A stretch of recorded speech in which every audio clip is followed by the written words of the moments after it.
Okay. All Okay. right. Maybe I'll just get started. Yeah. So welcome everyone to our first talk in our seminar series in Data Foundation of AI Community. I'm today's host, Zhang, and I'm a PhD student in University of Illinois Urbana-Champaign. So today we are delighted to host Dylan Zhang as our first speaker. Dylan Zhang is a PhD student in computer science at the University of Illinois Urbana-Champaign, advised by Professor Hao Peng. His research focusing on the large language model post-training, and particularly on developing offline training algorithms for efficient and effective model alignment. More broadly, he is interested in understanding the behavior, generalization, and inductive biases of large language model, how they learn from data, adapt through supervision, and exhibit emergent capabilities. And today, his presentation title will be More Fruitful Supervised Fine-Tuning by Respecting the Learner's Distribution. Let's invite Dylan. Okay, thank you very much for the introduction, Junwei. So, hello everybody. My name is Dylan, and today I will be giving a presentation of our series of our previous works on investigating how respecting the learner's distribution during supervised fine-tuning can lead us to better performances. A bit of like very brief introduction. My name is Dylan. I'm currently working with Professor Halpern, and previously I had the privilege to work with a distinguished research scientist at Microsoft, Meta, and Google DeepMind. So here's a bit of today's agenda. There will first I'll go through some of the post-training preliminaries, and then we will dive into our first work, GRAPE, which takes matching the distribution of data and the base model as a SFT data selection principle. And then we move one step further to seek addressing the mismatch between the supervised fine-tuning and reinforcement learning distribution mismatches. And then we close with a discussion on an alternative perspective to address similar problem with mid-training techniques. Right. So let's get started. So first of all, I think a lot of you must have heard a lot of things recently about how policiness can benefit the model's training in various stages. People are seeking to use this principle in pre-training, post-training, which includes supervised fine-tuning, distillation, preface fine-tuning, reinforcement learning, and more recently, there are a lot of discussions around um, continual learning that also shows the promise of learning from unpolicy data or learning from a distribution that is closer to the model's own ones can improve efficiency and reduce catastrophic forgetting. So this is something that will be centering around recurrent into this presentation, and you will hear this word pretty recurrently. So just a bit of recap on the language models training lifecycle. First of all, we usually have a like pre-training stage, and then there is optionally mid-training stage, and then people typically do supervised fine-tuning on top of the pre-train or pre plus mid-train um, language model for certain purposes, and then there used to be a pretty popular offline preference learning stage, but right now I think it really depends on the design choices of who trained the model to decide on whether they will use offline preface learning characterized by, say, DPO and DPO-like techniques. And then people typically move to online and on-policy reinforcement learning stage. So this is basically how a language model is trained before deployment. And for pre-training, it's usually next token prediction objective over massive corpus, and typically it's multi-staged. For example, for Quinn 3, the model is pre-trained in three stages, which includes the first stage of 30 trillion token general data, plus 5 trillion tokens of STEM and code and synthetic data set. And then they move on to the third stage, which includes more of long context training during this stage.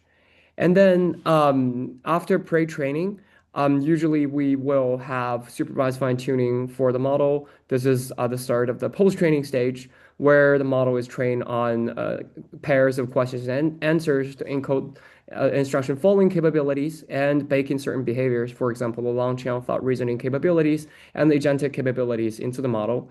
And there are certain cases where supervised fine-tuning are done in a slightly different way than people's conventional sort of negative log likelihood loss. For example, I think some of the models in Gemma series were used in other types of distillation techniques. And then we typically we move on to the reinforcement learning stage, which is usually a mix of reinforcement learning with verifiable reward, which people must have heard a lot, sort of highlighted by GRPO and its following techniques, where you have rule-based classifier of like whether a response is correct or not, and we derive reward signals from that rule-based reward. And there's another stream of, say, reinforcement learning where people use critic or reward model-based rewards. Essentially, it's typically a mix in practice of different types of reward functions in this reinforcement learning stage. And people typically span over diverse environments and purposes, including tool use, safety alignment, and, say, multi-step actions and interactions during this stage. Right. So essentially, we start with a random neural network, and then through pre-training, we change that into a model of the language distribution in the pre-training corpus, or more likely the entire, like say, human language corpus. And then we use supervised fine-tuning to actually transform the model from a distribution description to a task performer that can follow certain instructions and can answer queries. And then through reinforcement learning, we sort of refine the model's capabilities learned from the previous stages and to turn it into a stronger task performer. So supervised fine-tuning, which is the stage that we'll be discussing mainly today, is a stage that converts the model from a distribution to something that can actually perform certain tasks and follow certain instructions. So next, little bit of what it's supervised fine-tuning, although I'm sure like most of you would know, but just for the completeness of the presentation, it typically minimizes next token cross entropy loss for answers of a set of questions. And the goal is typically to establish the notion of instruction following because you have question answer pairs and you're supervising the model to answer those questions. And you will also be able to inject certain behaviors, as we mentioned earlier. For example, the long chain of thought behavior, and you might want the model to learn certain structure formats in responses. For example, Quinn did that. And although this seems to be a pretty interesting and important stage from pre-training model to sort of like task performer, it typically uses a much smaller amount of data compared with the pre-training stage. For example, the visualization shows how like how big is the difference between the pre-training data size and the post-training data size for OMO models by Allen Institute. And although the data is tiny in compared with pre-training, the data is important for supervised fine-tuning stage. It requires many high-quality question answer pairs to elicit the model's certain diverse capabilities effectively.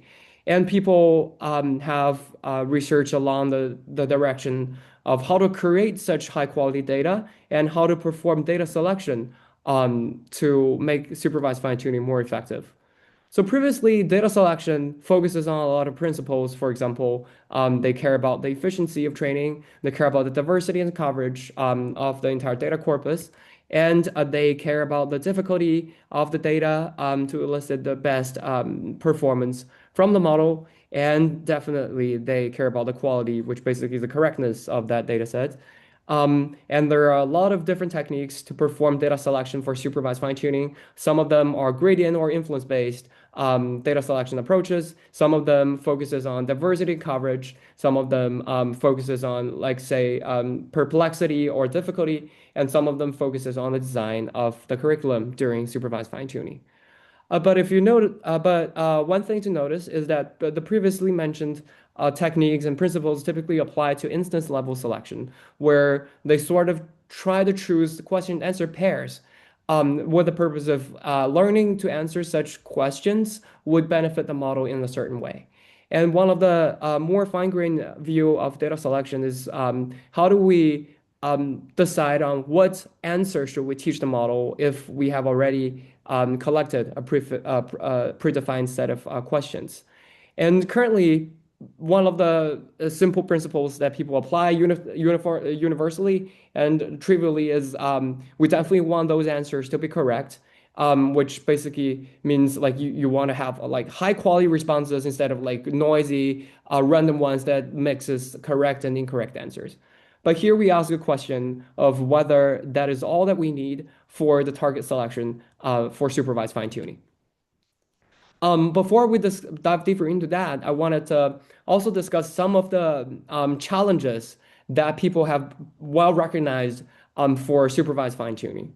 So first of all, as we all know, supervised fine tuning typically trains the model on question answer pairs where the answers are collected from, say, human curation or a more powerful model. So it's definitely not what the model being trained can generate from the very beginning. So to some extent, this is like off policy training for the model. And that inevitably leads to a distribution shift because you are kind of trying to train the model on a very different distribution than its original one. And you definitely would need to have like higher sort of strength in terms of like shifting the model's distribution.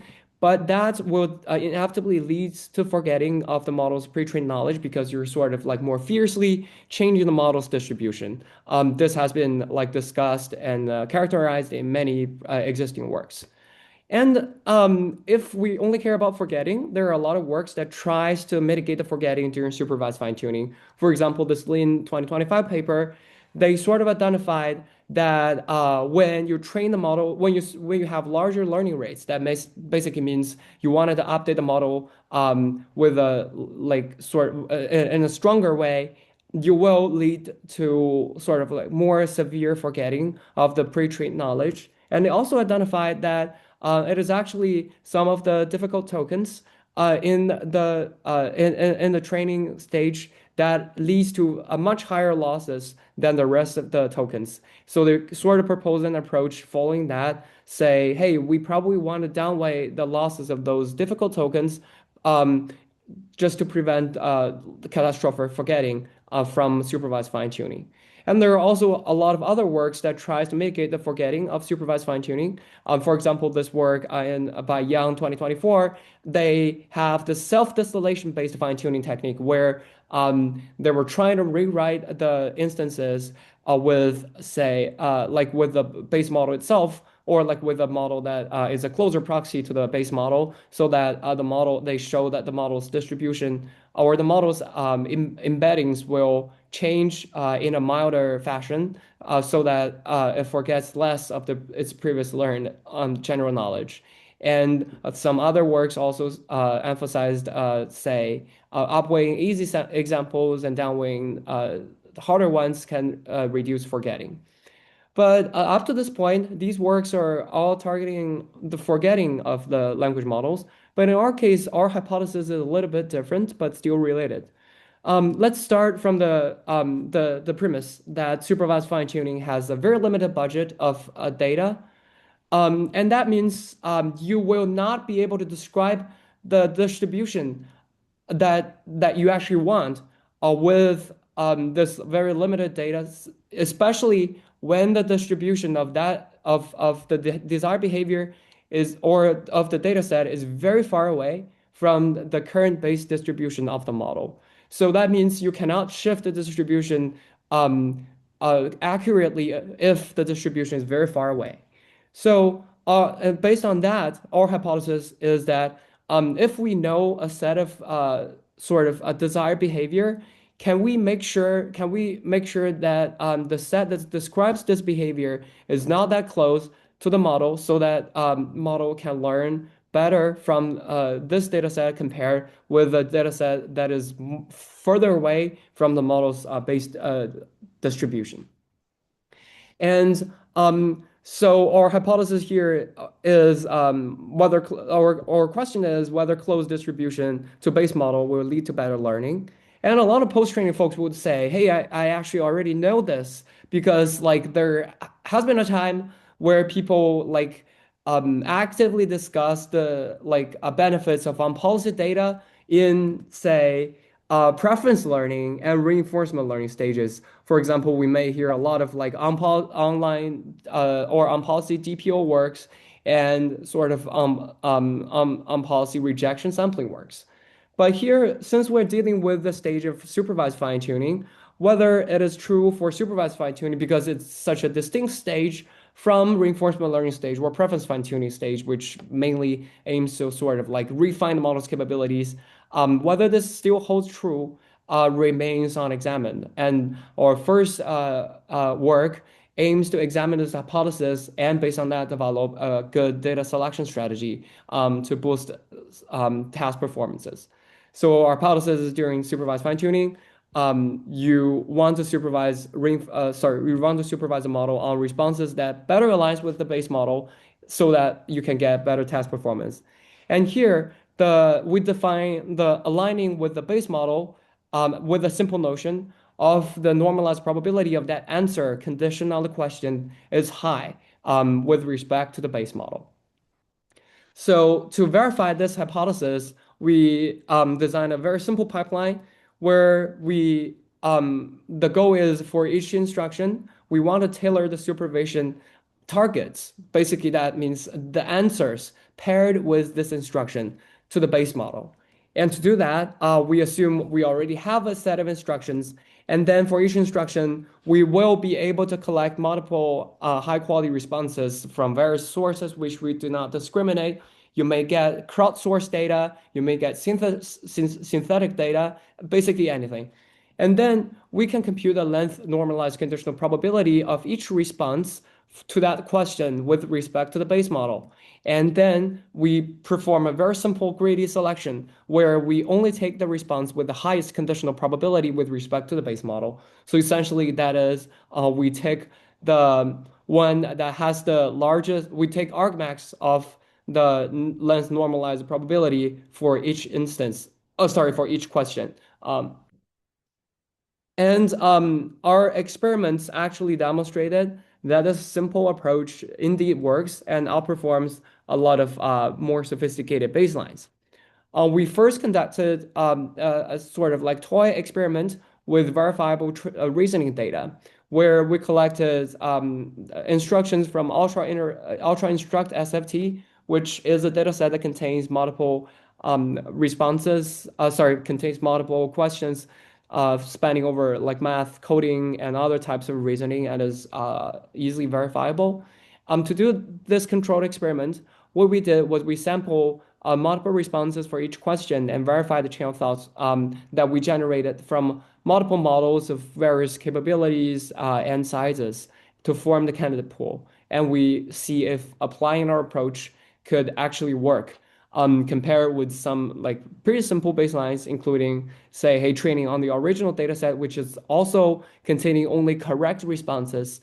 And we compare it with like compare it with like training on correct responses from the best generator under our consideration. In this case, it was llama 3.1 for 05 billion parameters.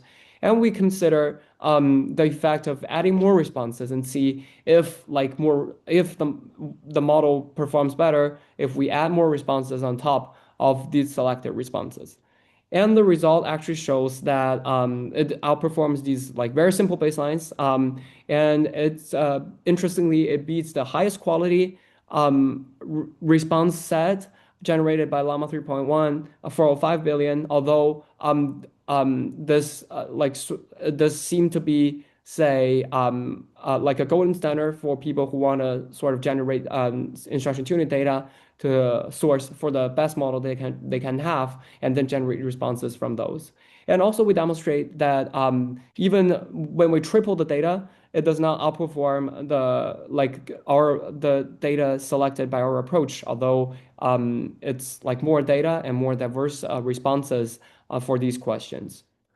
Then we move a step further to see if this still works for general purpose supervised fine tuning, where the setting is more noisy and more relevant to the practitioners for, like, say, model training. Excuse me.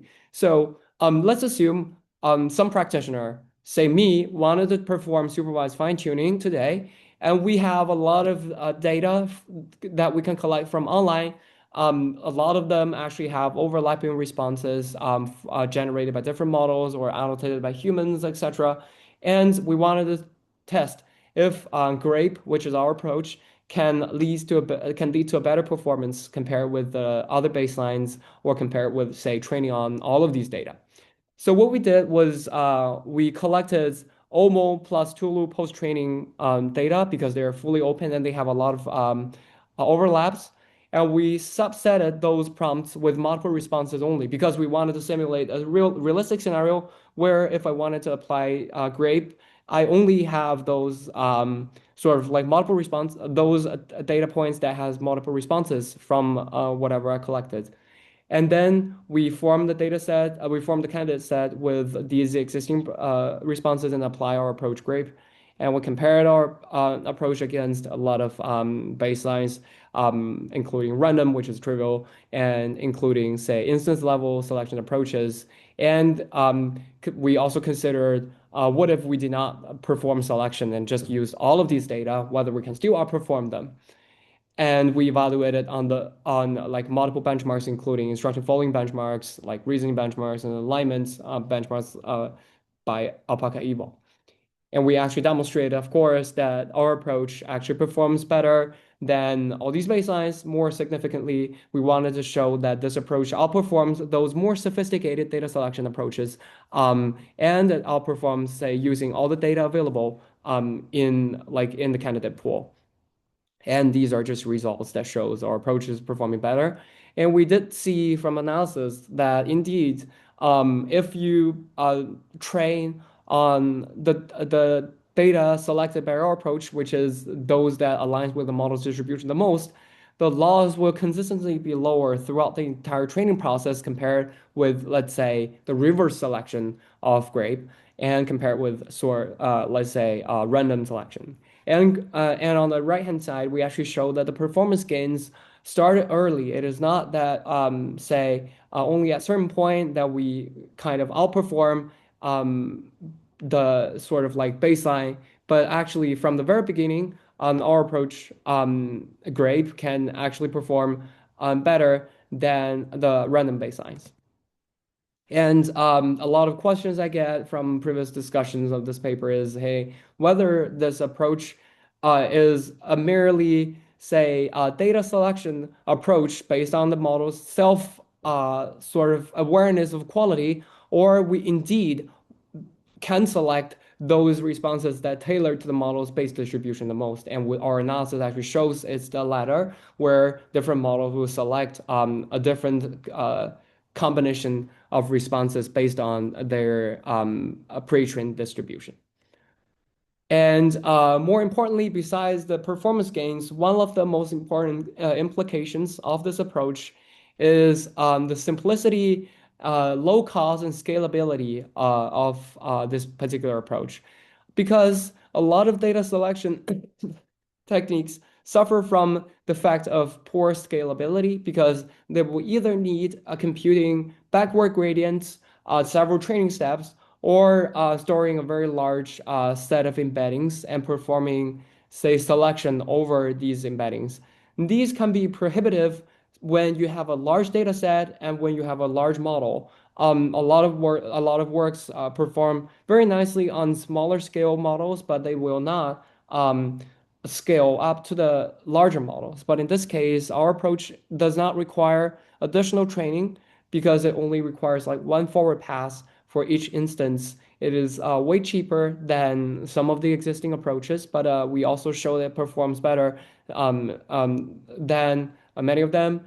In this case, this sort of provides an alternative to the existing data selection approaches, where you can simply like given like a constrained budget of computation data selection, you can simply apply our approach with minimal overhead to boost the model's post-supervised fine-tuning performance. And that concludes our first work, GRAPE. But then we move on to another setup where a lot of people actually notice recently these like it's increasingly converging paradigm that the base models will be trained on a supervised fine-tuning and then reinforcement learning loop. So in this case, we wanted to answer another question, whether supervised fine-tuning should care about respecting the learner's distribution in SFT to RL training context, and also what that means to respect the learner's distribution. Um, right. So before we answer this question, let's observe some of the phenomenon between say supervised fine-tuning performance and RL performance. Existing works have already identified that in some cases supervised fine-tuning performance can be misleading.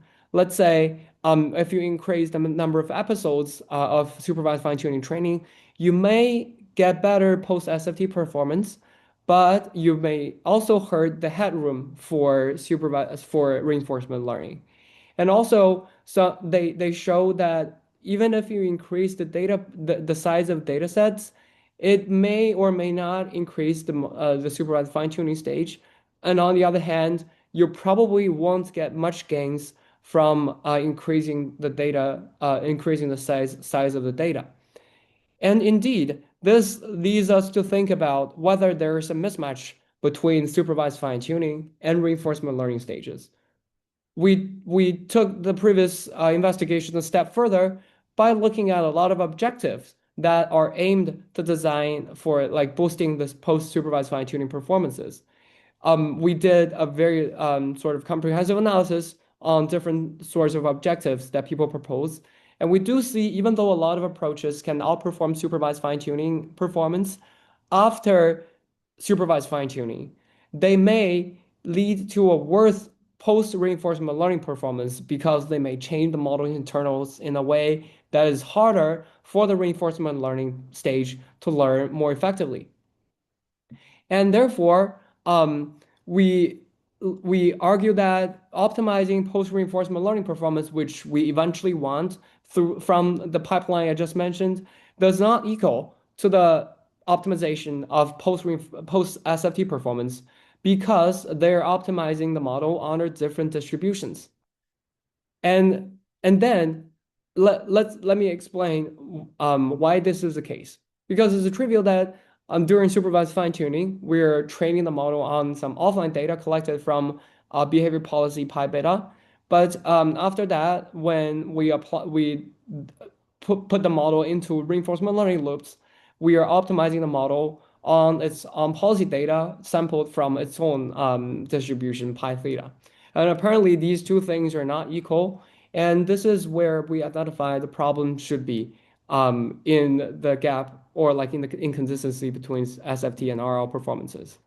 In fact, the analogy has to traditional RL actually provides more evidence to this hypothesis because in traditional RL, especially for let's say for Q learning, people noticed the value network will be misaligned on offline data set versus on the online data set. And some other works also noticed that offline behaviors they learned that has been useful will probably be destroyed during the online stage because there are certain mismatches. And that leads us into thinking whether and how we should address this problem of mismatch between supervised fine-tuning and reinforcement learning. And coming back to the previous question we asked, should SFT care about respecting the learner's distribution? The answer is definitely positive. It should care about the respecting the learner's distribution because reinforcement learning stage actually samples from that distribution. And let us take another step back to revisit the GRAPE's assumption. GRAPE's assumption is that since supervised fine-tuning has a limited budget, you cannot match the golden distribution well. Therefore, when it's closer to the learning is effective. But when it's farther away from the learner, the learning will be less effective. But in this case, our hypothesis or our situation somehow changes. Um, in our case, let us assume if the distribution is well aligned, that means we only need to tweak the model's pre-trained distribution a little bit during supervised fine-tuning.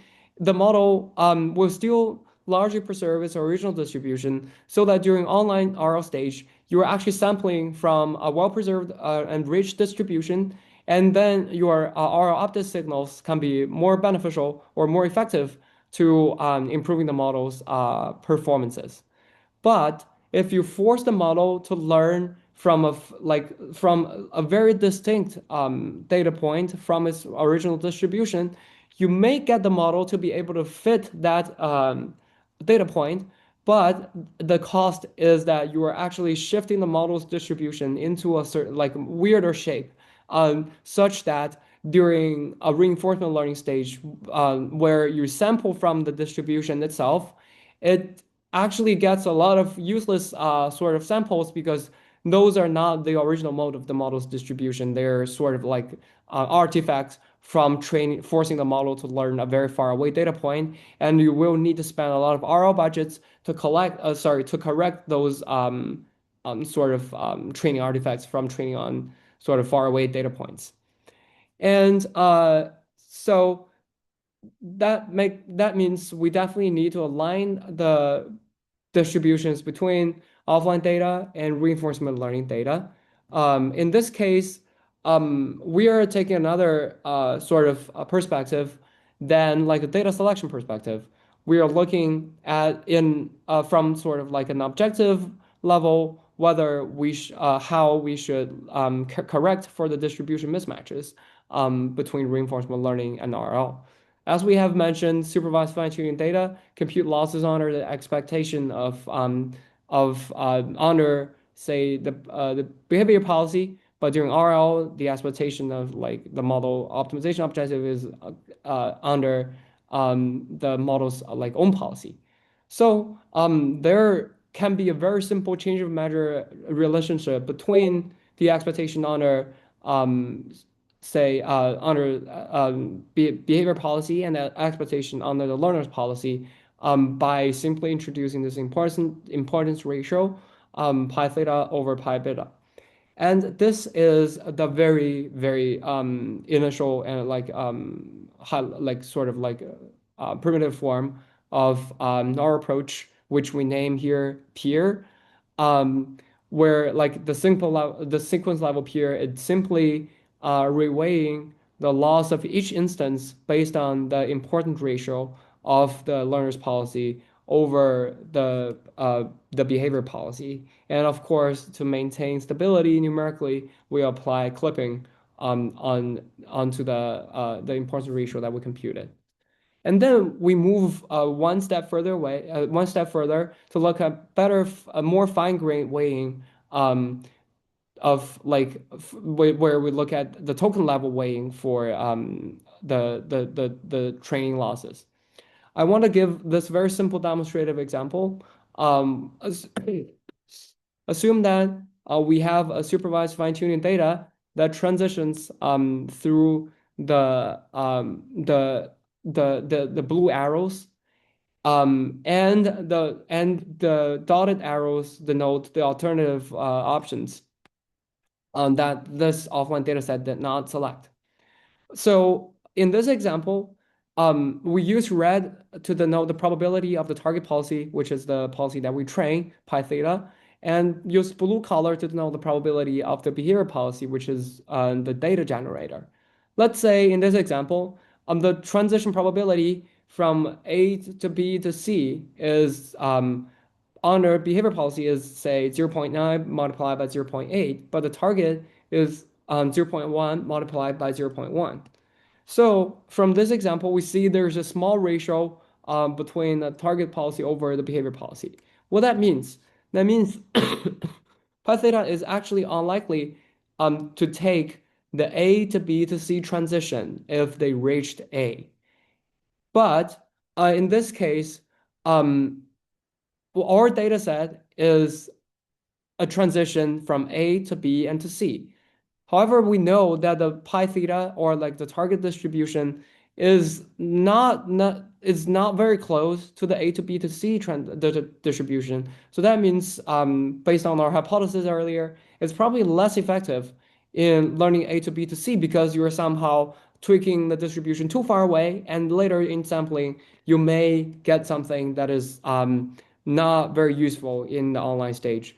So the implication of this like reasoning here is that we are actually not very confident to bring pi theta to generate A because in our data set we teach it to go from A to B to C, but we already know that it's probably not gonna be very effective in terms of learning A to B to C. So that means we probably wanted the model not to generate A that often, so that to prevent it when it reaches A, it generates say some sort of like other garbage trajectories that are less useful during the online training stage. And that's why we wanted to downweight A, because we don't know because the model didn't know or didn't learn from the supervised fine tuning stage how to proceed from the token A that well.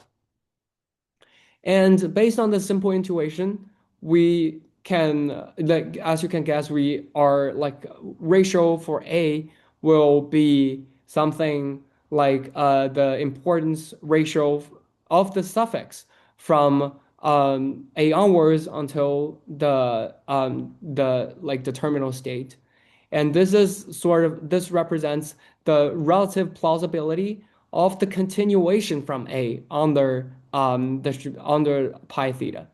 So if this ratio is large, that means we're easy to reproduce successful continuation in the data set. That means this token YT, or like in this case, in this example, A, is worth learning because we know we're easy to reproduce successful continuation, the same continuation in the offline data set. So we wanted the model to visit that state more often. But when we know it's not gonna learn a lot of things useful from the offline data, we probably don't want the model to visit that state that often.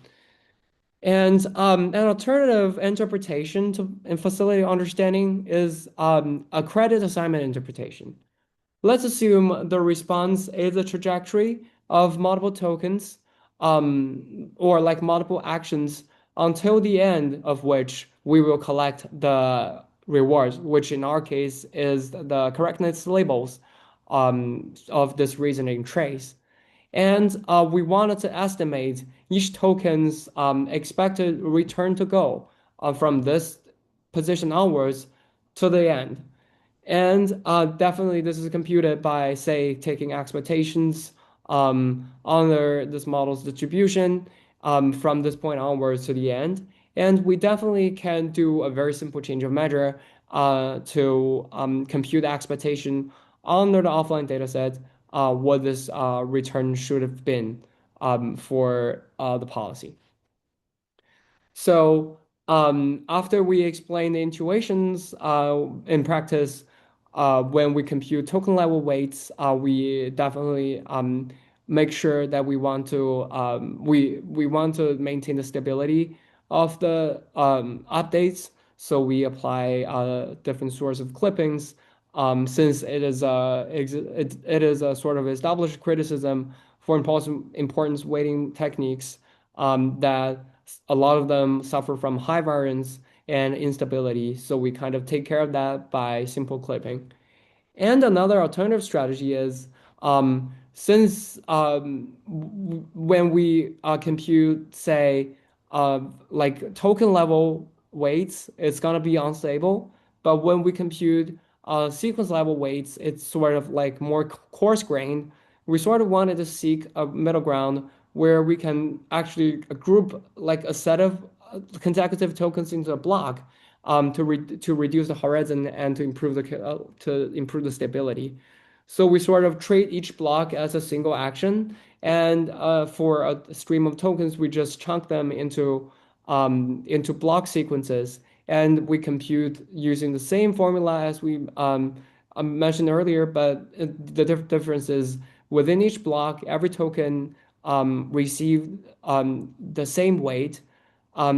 Because like in this case, we're kind of just making our actions like on a block level instead of on a token level. And this will help us reduce the horizon and thus reduce the variance of the updates.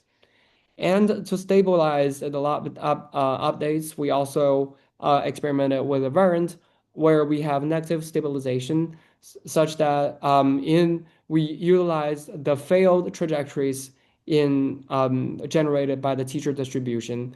And when you have a negative trajectory, we kind of repulse that trajectory away based on the like say the negative log likelihood multiplied by the sequence level importance ratio. So that somehow sort of stabilizing the updates by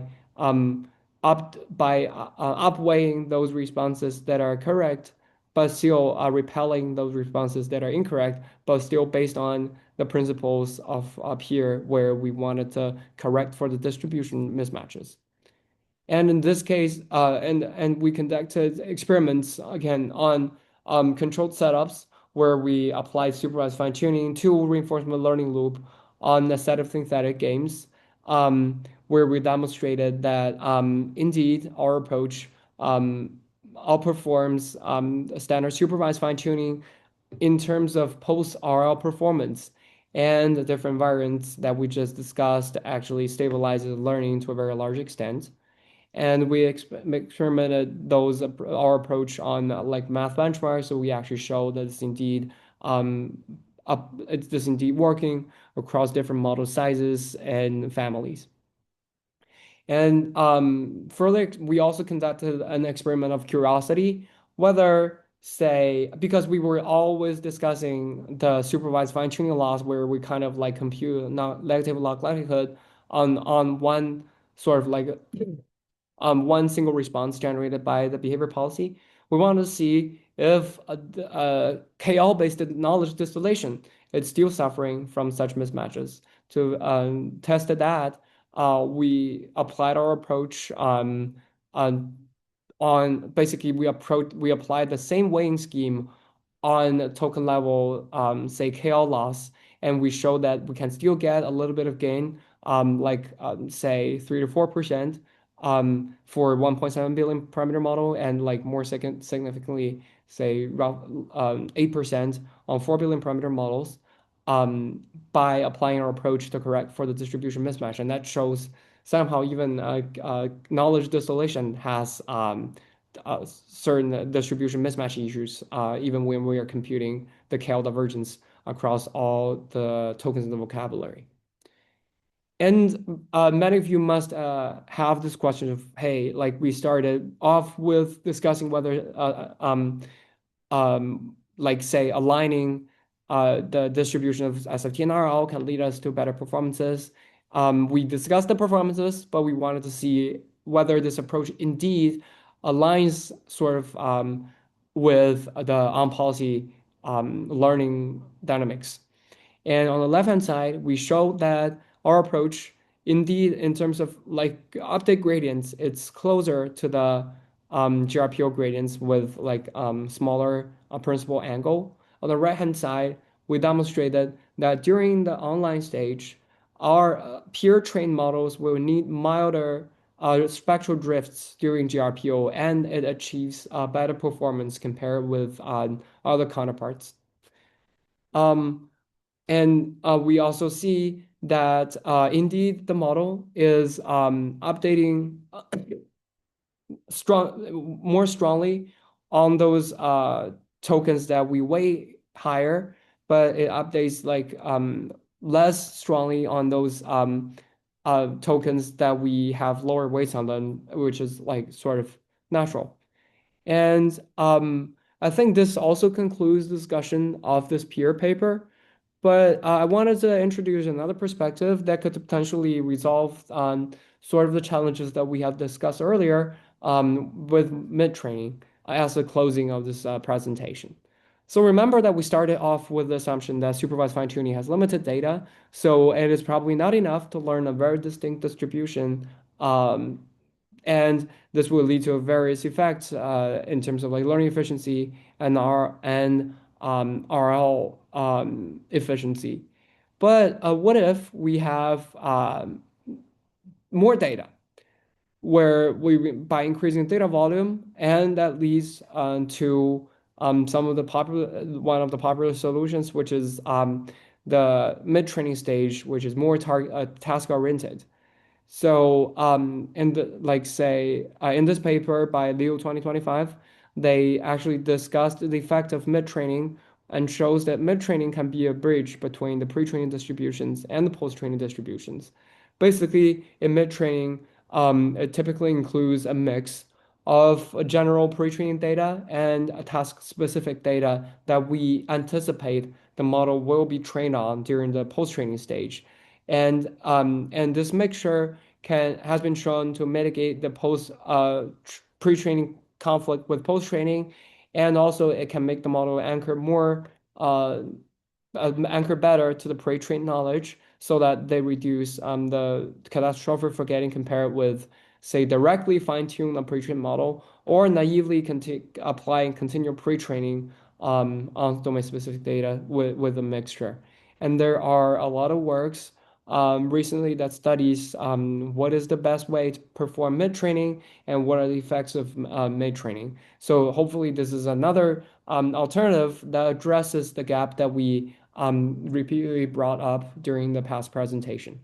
And I think that concludes my talk today. Thank you for your attention, and we will leave the rest of the time for questions. Thank you, Dylan, for the wonderful presentation. Thanks. Let's see if there is any questions to our speaker.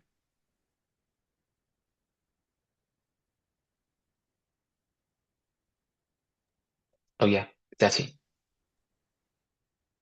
Yeah, thanks, Dylan, for the very inspiring talk. Thanks. I have a quick technical question, which is your definition of the target and behavior policy.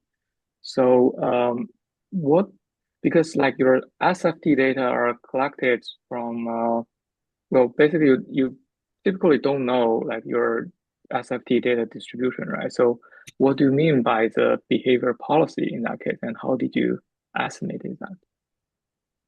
Oh, thanks, Shashi, for the question. I think this is a very good one. Because in this peer paper, we actually assumed that we have access to the probability. Let me scroll back a few slides to the formulation so that the other people, like others in the audience, can see more clearly. Yeah. So in this experiment, we actually has had to assume that we have like the behavior distribution where like we have a model from which we can access logits to generate these say supervised fine-tuning responses and fine-tune the model. This is basically we believe that like if you really wanted to get more out of the limited like SFT budget, we definitely need this extra information to improve supervised fine-tuning. But on the other hand, there is a concern definitely that we may not always have access to the sort of like to the behavior pulse distribution. But in this case, like if I were to train a model, I would probably prefer those models that I can have logits from, because we don't have a good way to approximate the data distribution by, say, for example, training another model as proxy, because that's usually sort of noisy and even less stable than like directly accessing the models, like the behavior models distribution. So yes, we indeed this case we had to assume that there is um, access to the model to the behavior policies, say probability distribution, like a golden. Oh, I see. I Yeah. see. Yeah, thanks. Yeah, thanks So for I also have a question regarding the target distribution because I think in because we are talking about this SFT stage, right? You're doing kind of importance ratio correction in the SFT stage. So so essentially the target policy is the model you are currently SFT training. Okay, yes, I see. Yeah, okay, yes, got it. correct. Thank you. Mhm. Yeah, thanks for the question. And to add on to that, this a policy distribution is evolving throughout training because we are getting like say probabilities from the target model anyways. So we're just compute like doing one additional step at every training at every like say update to sort of compute this weight and then weigh it to the per token log likelihood loss. Yep. Got it. Yeah, thanks. Thanks. Hello, I think Yuzhong has a question. Hi, Yuzhong. Uh, yes, thanks very much for the very nice talk. Thanks. So I have a question about whether there's a possibility to unify these two perspectives. Yeah, so basically I think the two works you share, they share the same underlying principle, that is to define the SFT data quality relative to a reference distribution. GRAPE is about aligning to the pre-training distribution, and PEAR is about aligning to the future RL distribution. So I wonder whether there is a principal way to unify these two perspectives and derive an optimal SFT distribution, with the goal of maximizing post-RL performance, rather than just aligning them separately to either the past or the anticipated future distribution. Oh, thanks for asking. I think this is a very forward-looking question that to be honest, haven't thought about before, but I definitely agree that if there's a way that we can sort of unify the forward and backward looking distributions, you can like better take care of the sort of let's say like subsequent reinforcement learning stage. But for at this point, I do not have a very clear sort of thought on that. Do you have any sort of like potential thoughts or directions that you wanted to share or discuss with? Yeah. So I guess mechanically, I guess because this GRAPE and PEAR actually they operate in somewhat orthogonal setup. So I think one straightforward way is you just concatenate them directly. For instance, you can use GRAPE for response selection, and for the response you selected, you use PEAR for reweighting. Yeah, but I guess I'm asking, yeah, but I think there might be some, more principled way to go beyond this simple concatenation and, deriving an good SFT distribution that simultaneously respect the past and prepare for the future.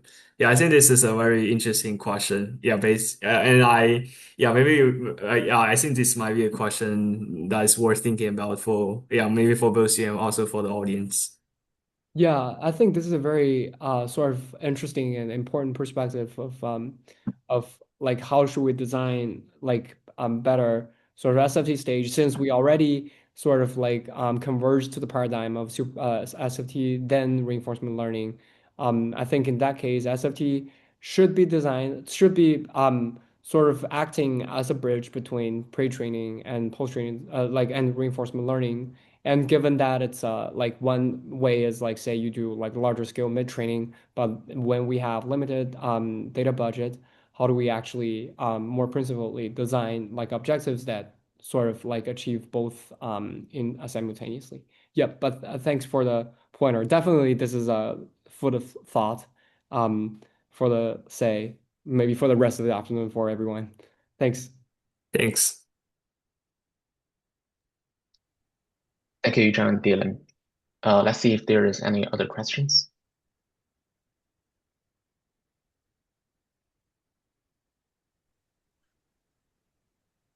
Hi, can you comment on like data set quality and the role it plays in this sort of like generalization? Like how do you even estimate like data quality and do you have any thoughts on that?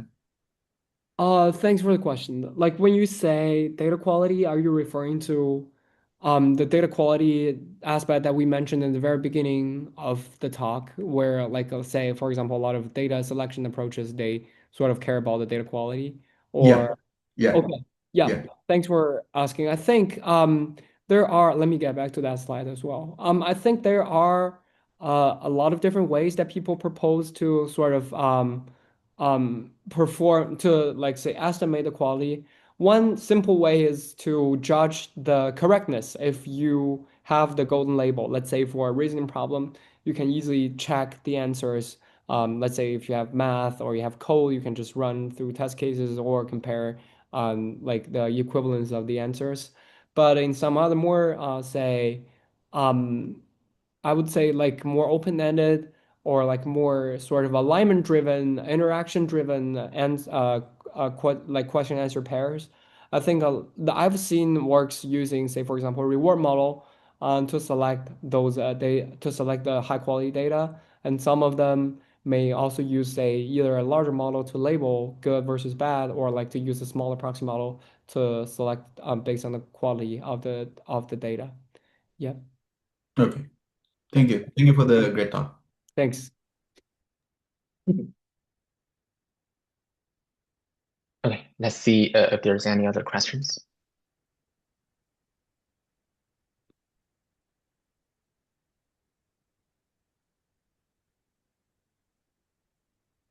Maybe I will ask another question about the PEAR paper.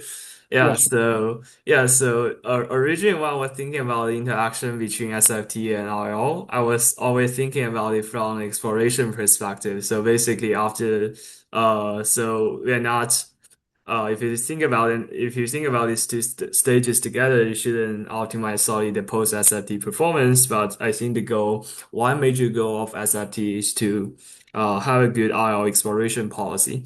So I was wondering, if you do the approach, if you use PEAR, basically I was thinking about PEAR. I was thinking that it has a sharpening mechanism in that is, increasing the probability of prioritizing the distribution that the current model the current model it basically prioritizes the SFT's model's current distribution. So I was wondering whether there is a potential downside of reducing exploration or reducing diversity that could potentially negatively affect the subsequent IO stage. Yeah, thanks for the question. I think this is also a very good one. This is something that I was wondering as well when I observed the performance of our approach. This like it's intuitive in one sense, but it can be intuitive in another sense. But we did see like I think there are existing studies which I also mentioned in the very like end of the slide. Sorry, let me quickly jump to that. So there is a paper called like front load diversity backload backload quality. So what it says is that if you really wanted to inject more diverse reasoning traits, you should probably shift it to an earlier stage, let's say mid-training. And during supervised fine-tuning, you should be careful with what you train the model with because when you don't have enough data points, um, the like a data point that presumably leads to better exploration can actually destroy the model's original distribution. But I do think this is a very good point. Actually, some of my sort of other experiments, like for some other project purposes, did show that like if you train the model on very monotonic set of responses for for one question, this model may not go that far during RL, but if you Mhm. actually like kind of like tweak the diversity, it may also may not outperform say the previous like sort of uniform or monotonic Mhm. data composition. So I think it's probably because SFT can be sensitive and fragile given the smaller amount of data points. So Mhm. it's kind of like a mixed effect. Yeah. Yeah, so I guess the takeaway is that I think peer is one way of thinking about this problem, but potentially there are other perspectives that is not solely captured by this peer, and maybe there is a lot of potential to explore to take into account these other perspectives into designing SFT data that uh you know balance this SFT and subsequent IO stages. Would you agree with this?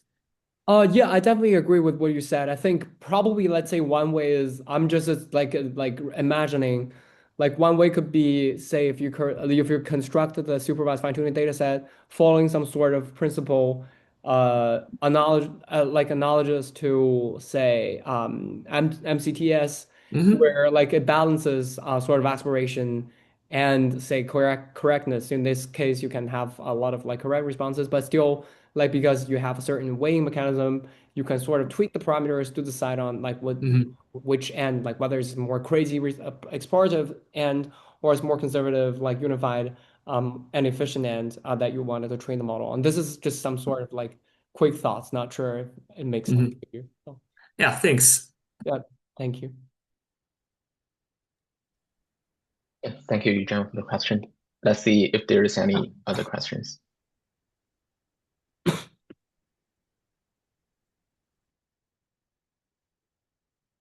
Okay, if there's no question, let's give our speaker another round of applause. And okay, Yeah, thanks, Dylan. It's a Thank very you. nice talk. Yeah, thank you for having me, and it was interesting this